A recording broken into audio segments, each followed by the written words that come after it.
S.T.A.L.K.E.R G.A.M.M.A, the mod pack for S.T.A.L.K.E.R Anomaly, is a mod pack that I've been playing for roughly 3 years, and I have been modding for roughly 2 years.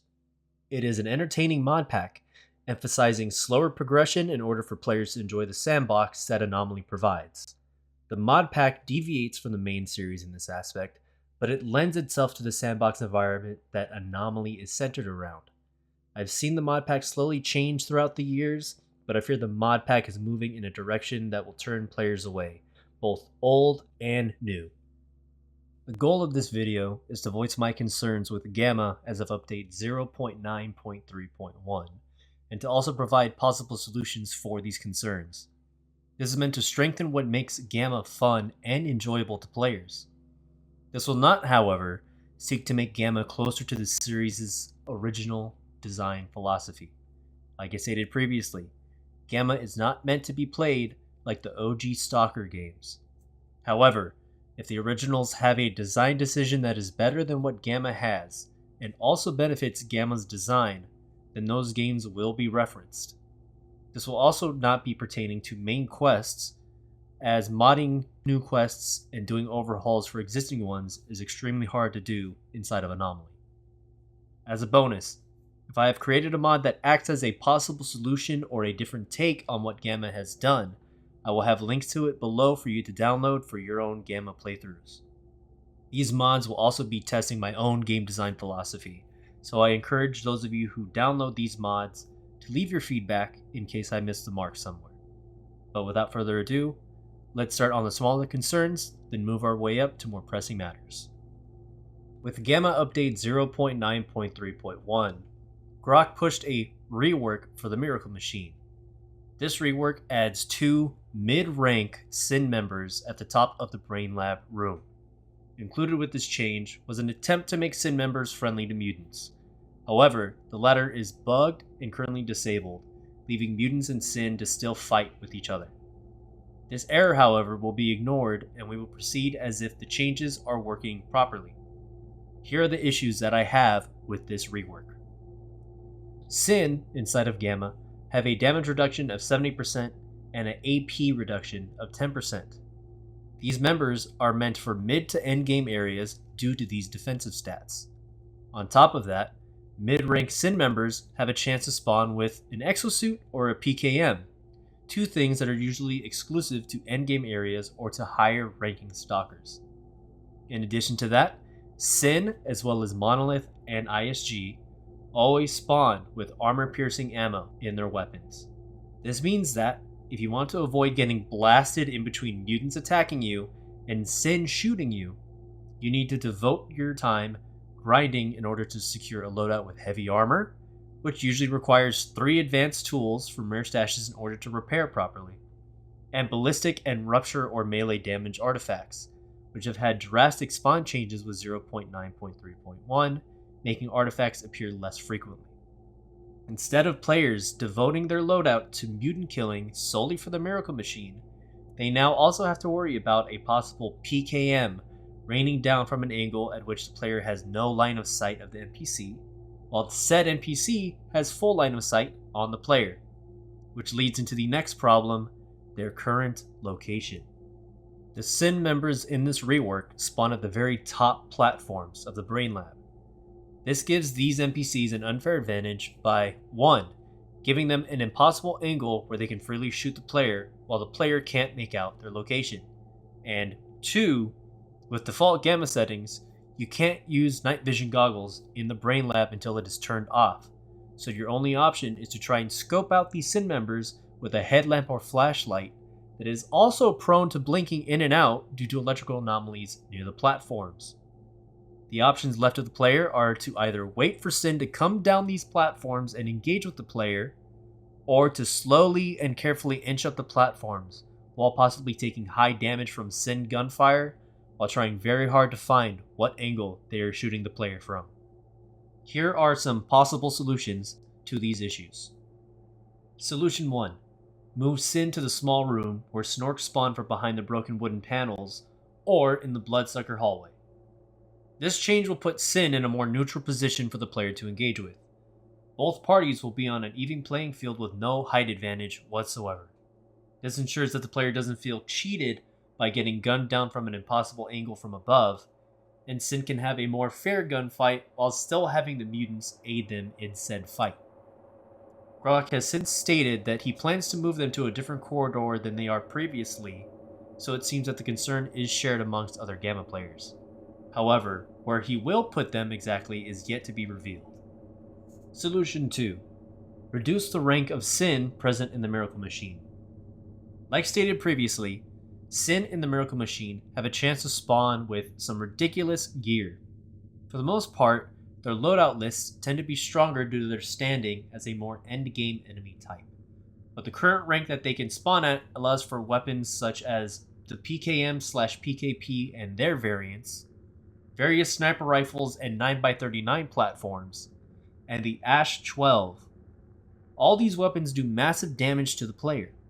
In addition, they all penetrate the player's armor due to Sin's armor-piercing ammo usage, meaning that the BR stat of your armor does nothing for the player, leaving them to spec into artifact builds with strong bullet resistance in order to avoid these shots, deleting the player in 2 to 3 hits.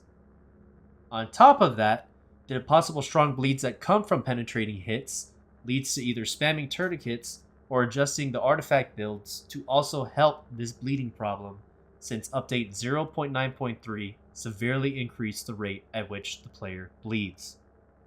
If you move the Sin members down to the lowest rank, Novice, you lose the PKMs and PKPs, you lose the Ash-12, and you lessen the chance to face sniper rifles and 9x39 platforms, as well as the possibility of them spawning with exo armor.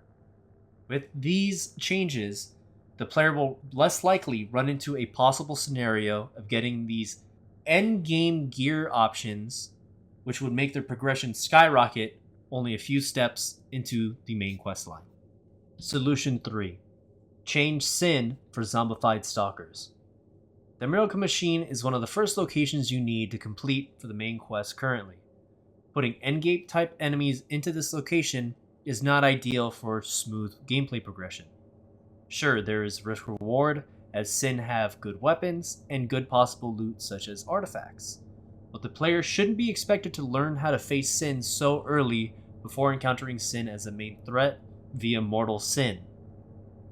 I believe the Miracle Machine should return to including zombified stalkers in the area, similar to the original series and also the redone series of mods for Anomaly. Not only does this thematically make more sense, but it can still provide a challenge, as zombified stalkers in Gamma also receive 70% less damage, similar to Sin. Grok stated that having Sin in the Miracle Machine would have players learn that they should lean towards using hollow point/HP ammo against them, since they tend to not wear good helmets, allowing for these rounds to do more damage, almost ignoring the damage resistance these factions have. Seeing as zombified stalkers share the same resistance as Sin, I believe using them would be better at teaching the player the same lesson. They can still be a menace in greater numbers, but they won't be too highly scaled to where the player feels the need to get heavy armor or to fully invest into an artifact build this early in the game's questline. Speaking of armor, this leads into my next topic, the BR stat of player armor. The BR stat is a unique stat to Gamma. This mid-game stat increases the amount of damage reduction the player's armor has when a bullet does not have AP power greater than the armor's BR stat, resulting in a non-penetrating or no-pen hit. The bonus works out like this. Non-penetrating hits cause your armor's final damage reduction rating to be 1.3 times the armor's BR stat, plus 20% of the armor's ballistic resistance stat. This is intended to help players take less damage from non-penetrating rounds and not have to invest too much into artifacts for actual bullet resistance stat bonuses so early on. These situations are typically common in the southern areas. In addition, non-penetrating hits do not cause the dangerous bleeds that 0.9.3 brought to the table. However, this stat in its current state is very niche, ineffective, and rapidly drops off during player progression. To explain this, let's take a hypothetical example. In this example, the player will be taking a hit from two enemies, enemy 1 and enemy 2. Here are some constants with the math involved. The player is going to be at full HP, which is effectively 100 hit points. The player has 100% condition armor with a BR stat of 25. The actual stat in game is 0.25. The player has 100% condition armor with a ballistic resistance stat of 30%, which translates into a damage multiplier of 0.7 to the enemy damage. Both enemies will be firing the same weapon, a 5.56 rifle with a base damage of 55. Artifacts will not be taken into account as the main focus is the BR stat. Enemy 1 will be using 5.56 FMJ, which has a damage multiplier of 1.04 and an AP value of 27, meaning that it will penetrate the player's armor BR. Enemy 2, however, will be using 5.56 HP or hollow point, which has a damage multiplier of 1.40 and an AP value of 15, meaning it will not penetrate the player's armor BR. If we were to go off of usual video game common sense, it would be assumed that the HP ammo, despite having more damage than the FMJ, will do less to the player in this situation, since the HP ammo will not be able to penetrate the BR rating of the armor. However, in practice, this is not the case. Let's take a look at the math. Enemy 1, the enemy using the FMJ ammo which penetrates, the base damage is 55 times 1.04, which results in the damage being 57.75. Then we take into account the player's ballistic resistance, which will reduce the damage by about 30%, makes the final damage for the FMJ penetrating hit 40.425 damage. For enemy 2, using the hollow point ammo, which will not penetrate the armor, ends up with a base damage of 77, 55 times 1.4. Now, because it does not penetrate the player's armor, we need to get what the new ballistic resistance is going to end up being.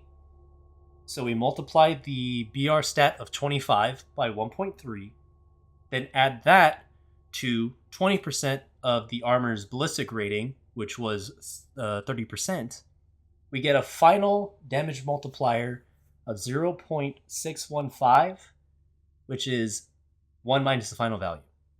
The final damage that we then now get with this new player ballistics resistance is 77 times 0.615, which equals 47.355 damage. So despite your armor having enough BR to block the hollow point bullet, the increased damage reduction does not do enough to make you take less damage between the FMJ and the hollow point. The caveat is that you won't receive bullets from non-penetrating attacks, but that usually won't matter during a fight because you'll still die to the same amount of bullets from either ammo type. Here is how I would fix the problem, and the stat required for this already exists within G.A.M.M.A, but only for the player. HP ammo non-penetrating penalties. When the player hits an enemy, but their bullet doesn't penetrate or break the armor of said enemy, they deal heavily reduced damage. However, since Grok is aware that most HP ammo would still do more damage to enemies despite the reduced damage, he introduced a variable for all HP and most shotgun ammo types that would further reduce the damage of these rounds, avoiding brute force kills through sheer blunt force damage. However, this mechanic is not applied to damage to the player. There are some ammo-specific modifiers that Grok handpicked, such as shotgun slugs and the newly revamped .338 Federal rounds, but those modifiers don't pertain to penetrating or non-penetrating hits. They're applied to all hits from these ammo types, so these will be ignored for the discussion. Let's go ahead and look at the damage calculations, but now including the HP penalty for 5.56 hollow point. As we remember from enemy 1 using the FMJ ammo that penetrates our armor, the final damage is 40.425 damage. Now, let's look back at enemy 2 using the HP ammo. The HP ammo, as it has currently in Gamma, a penalty value of 1.33. It is used differently in the player damage calculations to NPCs, but we will not be touching that. So, we look back, HP has a base damage of 77. With the revamped ballistic resistance, we're going to go ahead and take the old new ballistic resistance, which was a value of 0.385, and we're going to multiply it by the penalty value of 1.33 to get a new final resistance value of 0.51205, which, doing the math to be a damage multiplier, results in 0.48795, so roughly 48% damage multiplier. We go ahead and now do the new HP penalized final damage. We take 77, multiply it by the revamped ballistic resistance, and we now get a damage of 37.57, which is lower than the FMJ final damage. Obviously, you'll say that when the FMJ ammo doesn't penetrate, the HP ammo will still do more damage comparing non-penetrating hits. However, I still believe that the HP ammo should do more residual damage just to the brute force of the hit. However, in the case of penetrating versus non-penetrating hits, I believe this allows the BR stat to truly achieve its goal of being better protection for early game and some mid-game areas. However, the next issue with BR goes hand in hand with the next issue I have with Gamma. As stated previously, BR is meant to be a mid-game mechanic that allows the player some forgiveness and extra bullet resistance against enemies who don't penetrate their armor.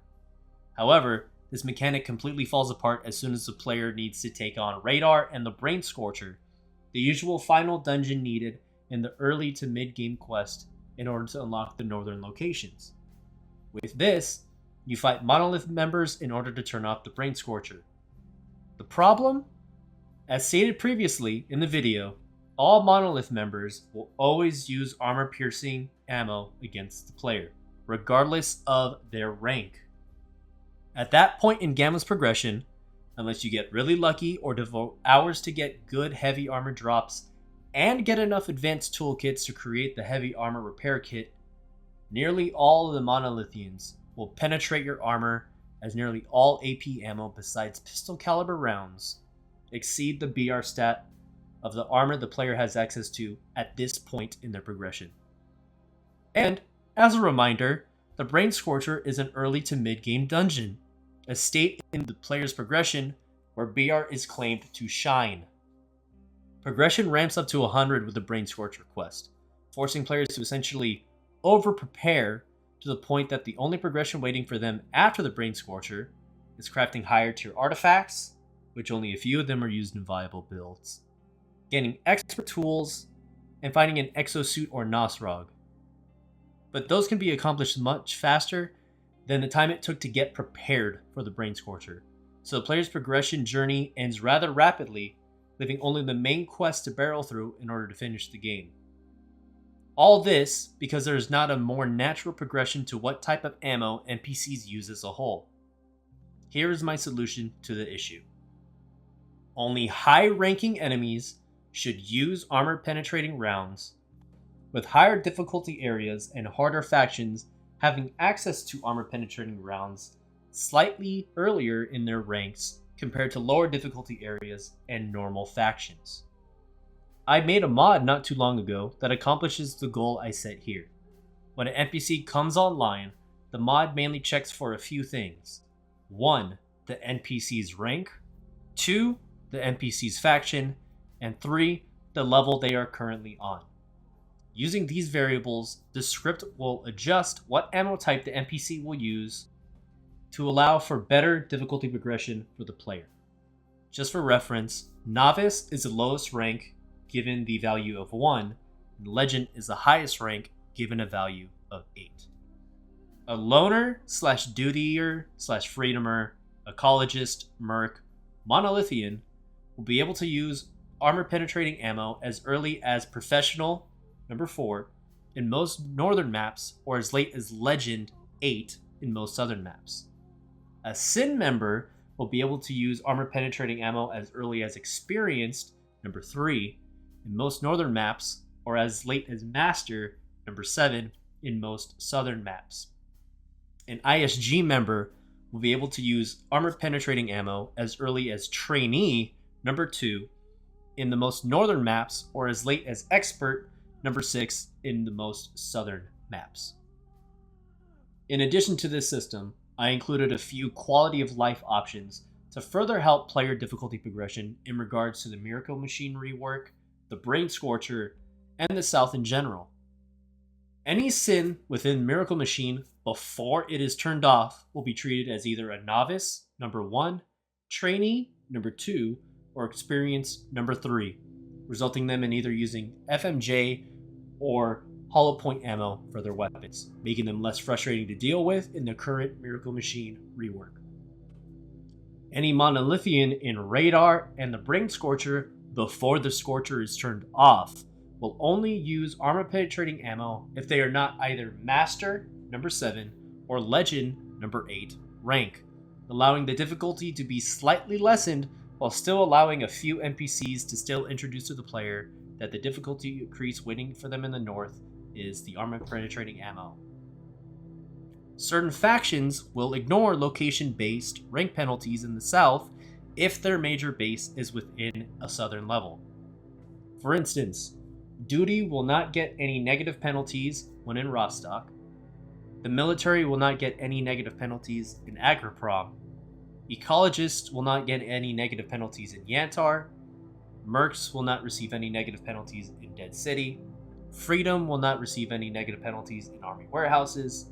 And the Bandits will not receive any negative penalties in Dark Valley. After the Brain Scorcher is disabled, southern levels can have their location-based rank penalties reduced by 1 to simulate those areas becoming flooded with more experienced stalkers, ready to move towards the north, while still having these areas be somewhat easier to be in. Overall, this mod seeks to alleviate the massive spike in difficulty that the player experiences early on, helps BR to stay more viable in the mid-game like it's said to be intended for, and allows the player to not feel the need to over-prepare for the Brain Scorcher, allowing for the overall progression of the player to have the ability to be stretched out farther into a playthrough. A link to the mod will be in the description. The best part of this is that this mod can be used for an anomaly playthrough, not just Gamma. The next topic that I'm about to talk about is a bit more of a design philosophy issue. The issue of design around the belief that, quote, the player is playing wrong. Now, I do believe that a player can either be playing a game wrong or playing the game for the wrong reasons. For example, playing Gamma knowing full well that progression is not like other Stalker games and complaining that it is not like other Stalker games. At that point, they are playing for the wrong reasons and the mod pack is not meant for them. However, spending excess money on buying upgrades from mechanics instead of either crafting the upgrades yourself or spending your money on, quote, the right things is not playing wrong. If I have extra cash that I don't necessarily need to spend on anything, skipping a minor and optional progression path through paying for upgrades is not playing wrong. The reason I bring this up is because this is how Gamma players lost the ability to upgrade their weapons at mechanics. Grok saw mechanics doing upgrades for the player as a suboptimal way to play the game, and he gutted that mechanic from the game. Even when a player created a mod that reintroduced the mechanic for the game, this was his response in the thread. Yeah, but the technician needs tools to upgrade armor, aka do it yourself, it's better. Seeing this, I made a response to Grok in this thread. I said, the option should still exist for players that want to use it. Just because a method is, quote, better, doesn't mean the other should be gone entirely.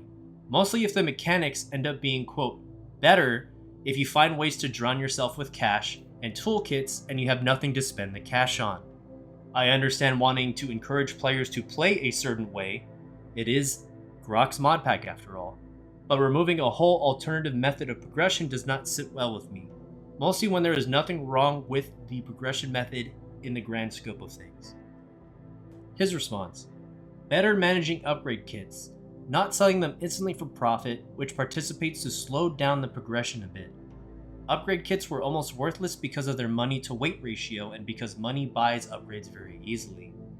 Now you have one more resource to take care of, and that's all I want for a survival focused game. The quote, "you have nothing to spend cash on," unquote, is a goddamn myth I hear every 2 days. Show me your inventory and I'll tell you how to spend your cash and have your life be made easier with the correct investment. Also, paid upgrades were enforcing players to actually stack up money in the case that they want to instantly upgrade an armor or a gun from 0 to max in one instant with paid upgrades. Well, no more. Or you have to throw lots of money at it by buying all the resources to craft the upgrade kits, which you can do at your own pace, which itself adds more stress on the repair kits that were mainly kept at one use for upgrades solely, which isn't necessary anymore, and which thus stresses the repair kit usage a bit less for everything, so making their charges useful to craft the new desirable resource is important. Now that I've explained everything and why the change is good because all the connections it creates between different gameplay systems to have a better fleshed out and coherent gameplay, do you get it? Here are my problems with this take. It's not going to be in order of how he said it, but it's going to go in the matter of importance. 1. Upgrade kits being sold instantly was because they weren't worth it both monetarily and upgrade-wise and weight-wise to keep around. That is something you can easily change via its value, its prices at vendors, or the weight itself. Number 2, the new upgrade crafting cost just turns players off to the system as a whole. Why am I going to be putting cash and managing materials to craft armor repair kits just to make upgrade items that I can still buy for much cheaper at mechanics? Not to mention, if the mechanic doesn't have enough resources in order for me to craft said upgrade kits, I either have to spend more cash to either get a guide to travel to the next mechanic, or spend time running over to the next mechanic in order to buy some more of that resource I need, then run back to the base to craft said upgrade kits, and then apply them. All this does is add more time to the player's playthrough and more inventory gameplay, resulting in players just foregoing the system entirely. Number 3, people constantly talk about having more money than knowing what to do with, and that is typical when it comes to just playing the normal gameplay loop. This isn't people going out of their way to stack up cash. And if a player decides to stack up cash, who cares? That's how they want to play in the sandbox survival game. Point number 4. Show me your inventory and I'll tell you how to spend your cash and have your life be made easier with the correct investment. This message is the crux of the issue. In a sandbox survival game, there should be a number of ways to progress in the game.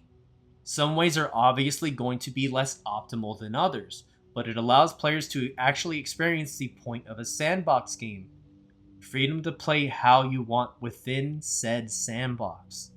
If Grok wants players to use his optimal way of getting upgrades, crafting, managing resources, etc., he had more avenues to take to encourage crafting over direct purchasing, such as increasing the cost of upgrades and mechanics and vendors, or decreasing the cost of materials so that crafting upgrade kits were more financially sensible than buying from vendors.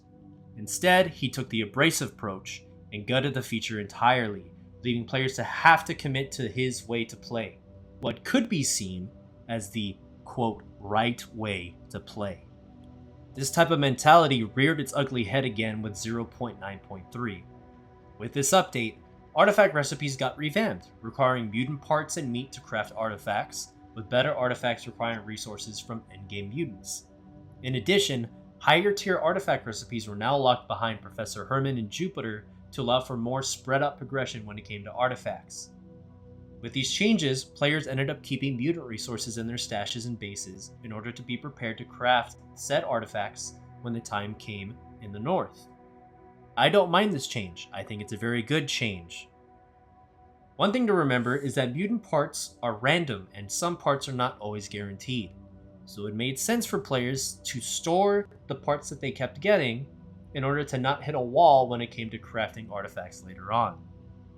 However, Grok did not like that players were storing parts. So, what was his solution? Giving players better ways to farm certain mutants so that players didn't feel the need to hoard parts or hit a wall? No. He introduced a meat rotting mechanic from expanded furniture that he didn't have in the game previously. Now, if a player didn't buy a refrigerator from a vendor at Trader Rank 2 for around 15,000 rubles, meat would spoil within 3 days. Mutant parts themselves were fine, but the meat itself, which was also used for artifact crafting, would go rotten and have no value whatsoever. Players would then be forced to have to sell their mutant meat until they could buy the fridge, leading them to have to play a certain way outside of what Grok wanted. It also added another thing to have to devote time and money for in the sake of progression early on, a trend that seems to be pushing people away from G.A.M.M.A. both as new players and returning players. To Grok's credit, he did allow players to craft the furniture with update 0.9.3.1 after some backlash, and fellow mod creator G.A.M.M.A. worked with him to rework the hunting kit to actually increase your chance of getting mutant loot when skinning, rather than having a chance to double whatever loot the game decided to give you. However, the fridge as a mandatory addition to the player's progression is still a growing trend of incorrect priorities in my eyes for the mod pack. The goal of G.A.M.M.A. at this point should be spreading out the player's progression journey more out of the north. Like I stated previously, G.A.M.M.A.'s progression essentially stagnates after the Brain Scorcher due to uneven difficulty. We should be pushing the player more into the early north areas for the progression, rather than keeping them in the south for a longer duration. The artifact crafting rework was a good step in the right direction, but the refrigerator just adds another obstacle you have to deal with in the south early into the game. I am aware that I could be overstating the significance of the refrigerator. It's just one addition, and like I said, the mod pack is open to being edited. It's a modular mod pack.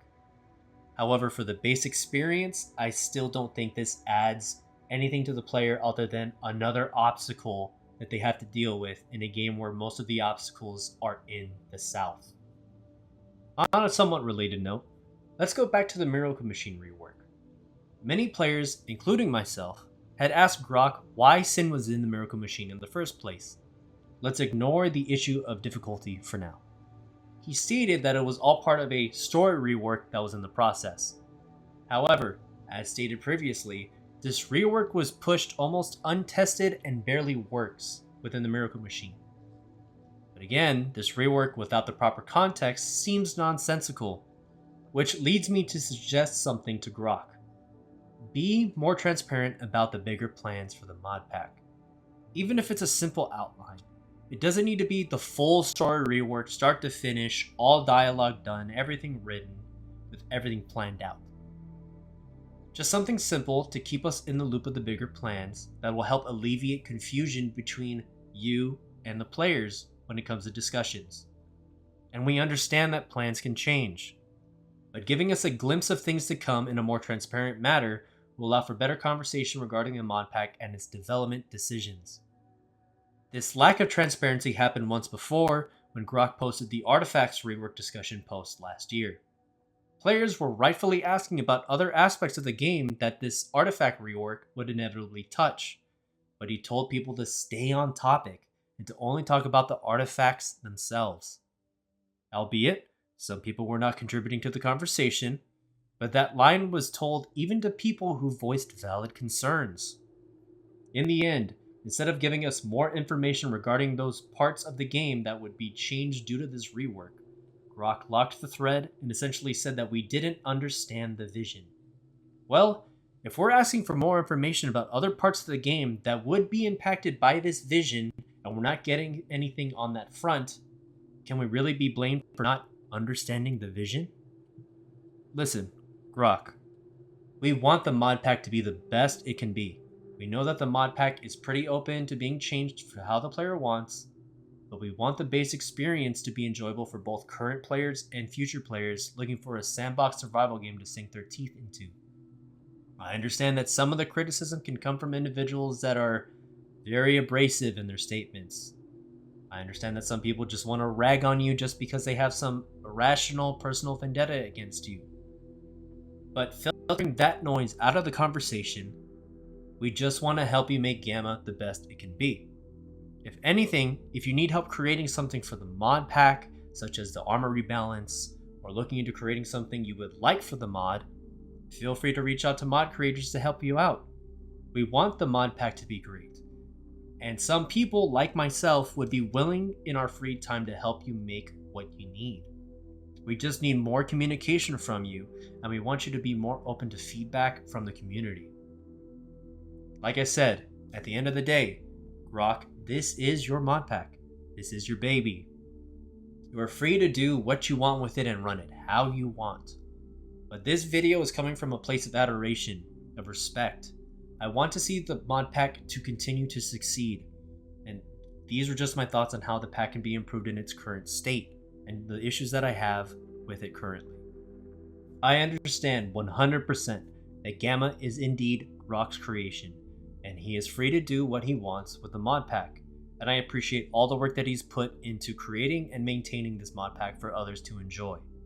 However, it is my belief that he is approaching the mod pack in the incorrect way as of lately, and that is pushing people to not engage with it like they did previously. And this has nothing to do with making G.A.M.M.A mainstream. G.A.M.M.A has its target audience, and it's not going to be for everyone. But the direction G.A.M.M.A is going in is a direction that not even G.A.M.M.A players can agree is correct.